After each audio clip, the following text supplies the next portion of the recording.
Love amongst evil and suffering. Through the cracks, beauty shines through, but all around is a world that's broken, evil and suffering. War, genocide, famine, earthquakes, tsunamis, terrorism, money stolen, innocence stolen, marriages broken, bodies broken, pandemics. Broken, evil. Why? On the personal and the global level, we all cry out, why, God, why? Do you care? Are you even there? Maybe you're not. Because of all the evil in this world, there is no God. There's the problem in a statement, but there's a problem with that statement. And the problem is like this. I cooked it, cut it, and ate it. If it was a fish, no big deal. But if it was my child, quite the opposite. That's what sin is. Sin is a violation of purpose. Fish is meant for food, not my child.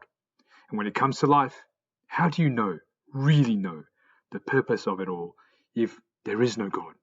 If it's all a random accident? Accidents have no meaning.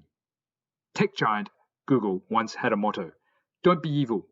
When they restructured in 2015, they tweaked it to do the right thing. Then, in 2018, they quietly removed even that. Nothing. Of course, accidents have no meaning. A worldview is a set of ideas of what the world is and how it works. If your worldview doesn't include God, you have no higher plan or design of what life is all about. You have no solid way of thinking about good and evil. Without God, good and evil are just personal, popular opinions. So, to even be able to talk about evil, you need to know what good is. And as Jesus said, only God is good. He isn't like good. He doesn't do good. He is good. Good itself. A hole in the cloth isn't something, but rather a lack of something. Like shadow is to light, so is evil to good. Christian thinker Augustine defined evil as that which is lacking. Evil is not a thing itself. It is the absence of good.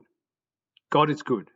To walk away from the light of God's good is to stumble into the darkness of our evil, to break trust with God, with others, with ourselves, and in turn, all of creation.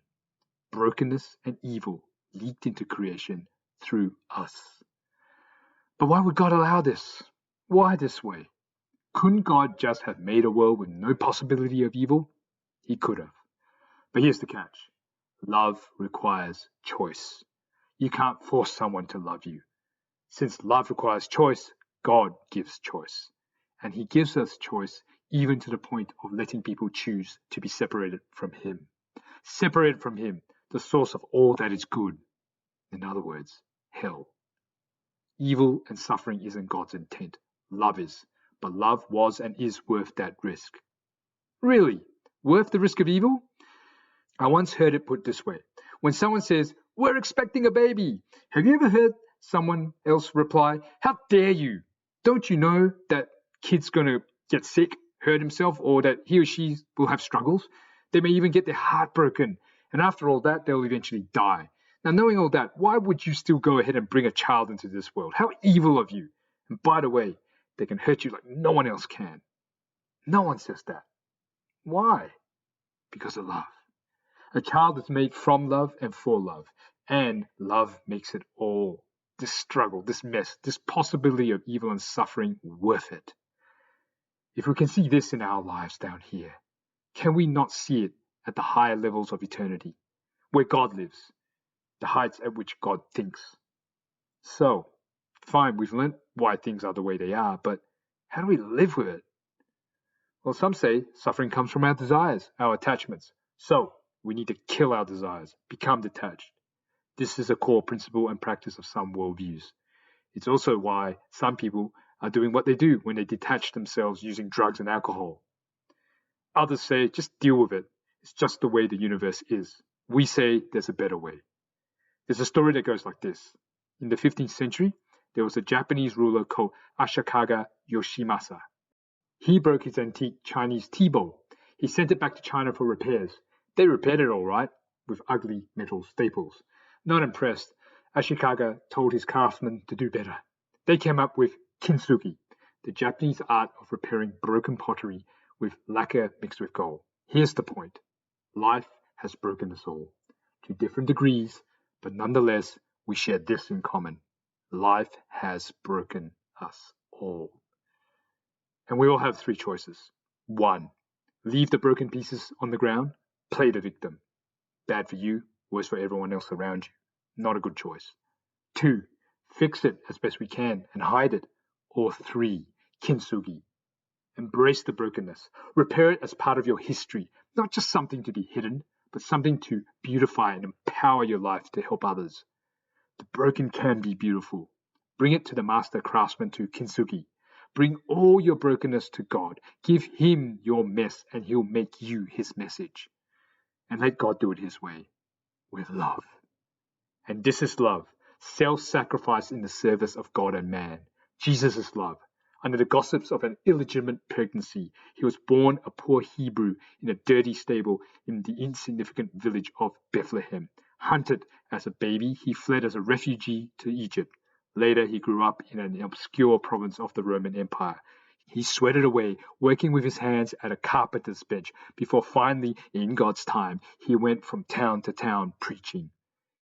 He was homeless, with few possessions and little comforts.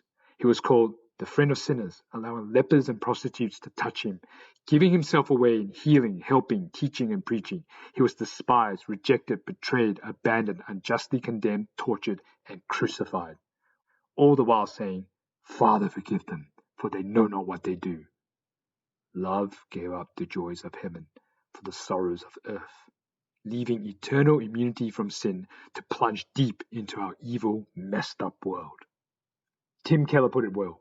If you have a God great and transcendent enough to be mad at because he hasn't stopped evil and suffering, then you have at the same moment a God great and transcendent enough to have good reason to allow for it to continue that you can't know.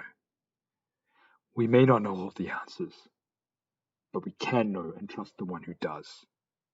Jesus transformed the cross, that horrendous, maddening symbol of evil and suffering, into suffering's answer, suffering's cure.